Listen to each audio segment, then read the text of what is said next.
어떤 기업을 준비하셨는지 화면 보시겠습니다. 김영민 매니저는 아진 에스텍, 그다음에 정태근 팀장 기산텔레콤입니다. 아진 에스텍을 먼저 좀 들어봐야 되겠죠? 네. 뭐 또 여전히 성장 섹터 종목이고요. 어제도 장은 급락했는데 제가 이제 파트론 말씀드렸었는데 네. 그래도 파트론은 뭐 오르진 못했지만 그래도 좀 버텼어요. 뭐 핵심적인 모멘텀이 좀 있고 저평가되어 있는 기술적 성장주들을 조금 찾아낸다면 그래도 좀 힘든 시장을 헤쳐나가는데 나름대로는 좀 버팀목이 좀 되지 않을까라는 생각이고 그래서 오늘도 이제 아진 엑스텍이라는 종목을 좀 준비를 해왔는데요. 네. 로봇 관련된 종목이에요. 모션 제어 기술을 이제 가지고 있는 기업 중에 또 국내에서는 좀 인정을 받고 있는 그런 기업이고요.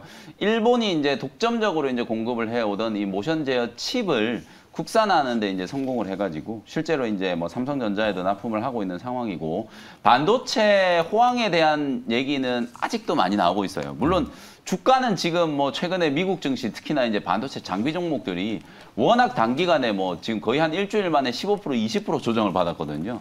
단기간에 좀 급락을 해가지고 주가는 좀 힘든 흐름이긴 하지만 어쨌든 업황에 대한 노이즈들은 이제 계속 조금 사라지고 있는 상황이다. 반도체가 워낙 좀 호황이다 보니까 이게 또 디스플레이라든지 2차 전지 쪽이라든지 계속 지금 수요가 확대되고 있는 그런 상황이거든요. 이 모션 제어 칩 향후에는 AI 반도체 칩이라든지 산업용 로봇 그리고 이제 스마트 팩토리까지도 이제 확장이 좀 될 때 가장 좀 수혜를 입을 수 있는 종목 중에 하나가 아진 엑스텍이고요.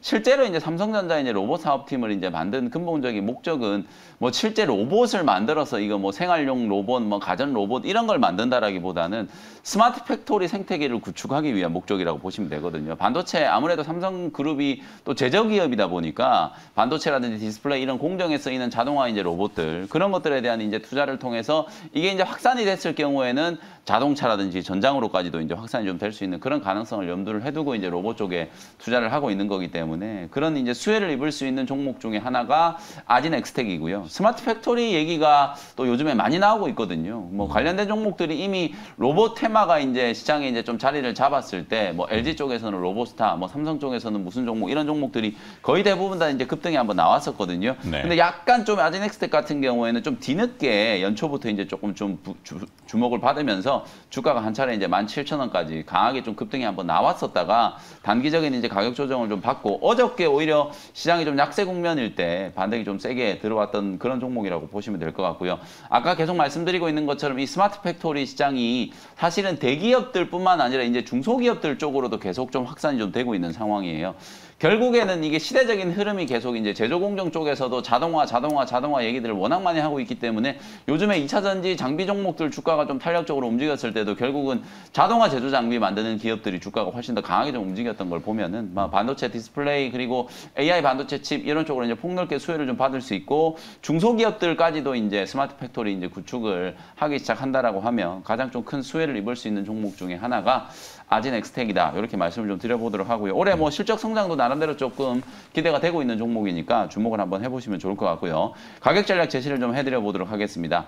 14,000원부터 14,500원 정도를 제가 이제 매수 밴드로 조금 갖고 왔는데요. 네. 오늘 뭐 시초가가 어떻게 형성될지는 모르겠는데 뭐 미국장이 반등이 들어왔다라고 해서 우리 시장도 아주 강하게 올라간다라고 생각할 필요는 없을 것 같거든요. 물론 뭐 자율 반등에 무게를 두고 대응을 하겠지만 장중 늘림목을 이용해서 제가 제시드린 가격 안에서 좀 접근을 한번 해보시면 좋을 것 같고 1차 목표 가격은 딱 전고점 17,000원 잡아드리고요. 손절 가격은 12,500원 정도로 가격 전략 제시를 해드려 보도록 하겠습니다. 네, 김영민 매니저 오늘 반등 포인트로 짚어주신 아진 에스텍 잘 들었습니다. 네.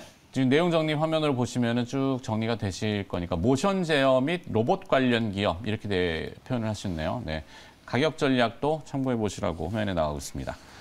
오늘은 이벤트가 네, 오늘도 오후 4시에 장 끝나고 나서 무료 공개 방송 진행해 드릴 거고 어제는 좀 시장 왜 빠지고 있는가, 과연 이제 저점이 어디인가 그런 고민을 같이 조금 했고 오늘은 좀 종목 얘기 자세히 좀 해드릴 테니까요. 네. 장 끝나고 오후 4시 온라인 공개 방송 때 또 다시 인사드리겠습니다. 시장을 이기는 종목, 뭐 네. 특승 전략. 네. 너무 자극적이다. 네. 네. 자, 오늘 고생하셨습니다. 네, 감사합니다. 네. 자, 정태근 팀장의 기업은 저도 같이 기산텔레콤? 네, 기산텔레콤 네. 같이 나가면 될 것 같은데. 자, 기산텔레콤 듣고 네. 나갑시다. 일단은 뭐 그냥 시장 대비 강한 쪽을 좀 찾다 보니까 뭐 기산텔레콤을 선택하게 됐습니다. 근데 네, 사연이 있나요? 네, 일단은 사연은 뭐 시장이라고 좀 말씀드려야 될 것 같아요. 그래서 오늘 또 뭐 분위기가 어떻게 될지 모르겠지만 일단 뭐 진짜 코스닥 중심의 강세가 나오게 된다라면은 한번 기대를 또 해봐도 되지 않을까 생각이 듭니다. 네. 일단은 그러면은 뭐 투자 심리가 살아나게 되면 또 테마 쪽이 살아날 것 같은데 살아나게 된다라면은 최근 현대차가 계속해서 이슈가 되고 있습니다. 뭐 자율주행 관련해서 그렇고 우리가 소위 말하는 UAM 네. 도심항공 관련해서도 계속 이슈가 되고 있는데 아마 이런 현대차가 이제 그 NFT 그리고 메타버스에서 이제 로봇에서 이제 현대차로 이어질지에 대한 부분 좀 지켜봐야 될 것 같은데 일단 어쨌든 뭐 현대차도 삼성이어서 테마를 만들 가능성이 좀 주목을 해보면 좋을 것 같습니다. CLSA도 네네. 현대모비스에 대한 매수 리포트를 계속 유지한다. 네네. 현대모비스도 최근에 보면 낙폭이 좀 있었잖아요. 주가 조정이. 네네. 그래서 여담인데 저도 그 현대차가 가야 지수가 갈 것 같다라는 생각도 좀 들더라고요. 네. 삼성전자가 물론 있긴 하지만 항상 뭐 단독으로 앉아놓고 이렇게 쌍두마차식으로 갔었으니까 그렇죠. 그런 거 참고해 보시면 좋을 것 같고요.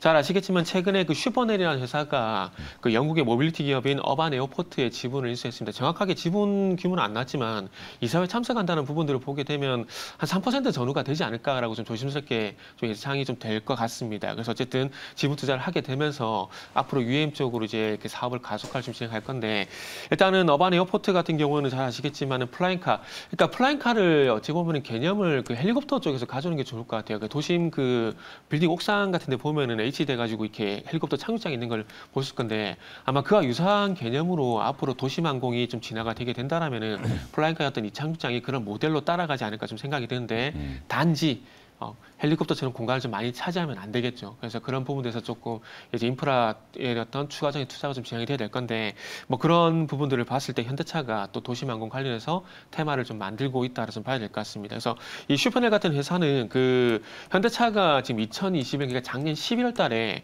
그 미국 쪽에 모빌리티 독립법인을 만들었습니다. 그래서 이 나사에서 근무하신 연구원분을 현대 부사장으로 데려왔고요. 이 현대 부사장에서 3개월 만에 사장으로 이제 취임을 하고 난 다음에 이제 이 슈퍼넬 독립법인의 법인장으로 이제 또 이직을 옮겨갔다라 좀 보시면 될 것 같습니다. 그만큼 이제 이 도심항공이 미국 쪽에서 이 도심항공에 대해서 그 심혈을 기울였다 좀 보시면 될 것 같은데 솔직히 말씀드리면 지금 기산텔레콤 말씀드리고 있지만 이 그 현대차의 UAM에 직접적인 어떤 수혜가 있는 종목은 아니라는 말씀 좀 드려야 될 것 같아요. 네. 그래서 이 사업을 진행하다 보니까 그와 유사한 사업을 진행한 회사들이 계속 픽이 되고 있는 상황이고 거기서 기산텔레콤이 좀 탑픽으로 좀 제시가 되고 있다라 좀 보시면 될 것 같습니다. 근데 어떤 연유 때문이냐면 그 기산텔레콤이 한 4개 정도 자회사가 있는데 그중에서 모피언스라는 자회사가 있습니다. 근데 이 회사 같은 경우는 뭐 이미 노출이 됐지만은 국내 유일하게 항공, 항행, 안전, 무선 핵심 기술을 현재 가지고 있습니다. 근데 이게 무슨 기술이냐면은 그 DVR 장치라 그래가지고 무선으로 이 방위각 데이터를 제공합니다. 근데 이 방위각 데이터 같은 경우는 이 비행기 운행이라든지 이착륙이라든지 이런 부분들을 도와주는 데이터이기 때문에 상당히 뭐 중요한 기술이라고 하더라고요. 저도 이렇게 아름아름 알아봐서 이렇게 물어본 건데 뭐 상당히 중요한 기술이기 때문에 뭐 주목을 이런 기술이 좀 진화를 하게 되고 주목받지 않을까라는 그런 여담도 좀 있더라고요. 그래서 네. 이런 연유를 해서 기산텔레콤을 오늘 한번 준비를 해봤습니다. 그리고 최근에 시장이 그렇게 안 좋았음에도 불구하고 코스닥 시장이 급락이 나옴에도 불구하고 최근에 시세도 상당히 좀 괜찮은 상황이고요. 그래서 마지막으로 가격 전략을 좀 말씀을 드리면 매수가 같은 경우에는 3,100원에서 3,200원 정도 말씀드리고 싶고요. 목표가는 3,650원, 손절가는 2,900원 말씀드리도록 하겠습니다. 네, 시장과 이제 뭐 지수 연동성이 적고 네. 그다음에 이제 조금 작은 기업이지만 시세가 지금 있다라는 거는 뭔가 사연을 내품고 있기 때문에 네네. 시가총액이 좀 작긴 해요. 네, 500억, 작습니다. 네, 500억 정도니까 그런 걸 좀 감안하셔서 전략에 참고하시면 되겠습니다. 내용은 지금 화면으로 나가고 있으니까 보시면 되겠고요. 가격 전략도 제시를 해주셨습니다. 알파프로 투자 전략의 정태근 팀장이 또 일발장전 함께해 주셔서 고맙습니다. 네, 감사합니다.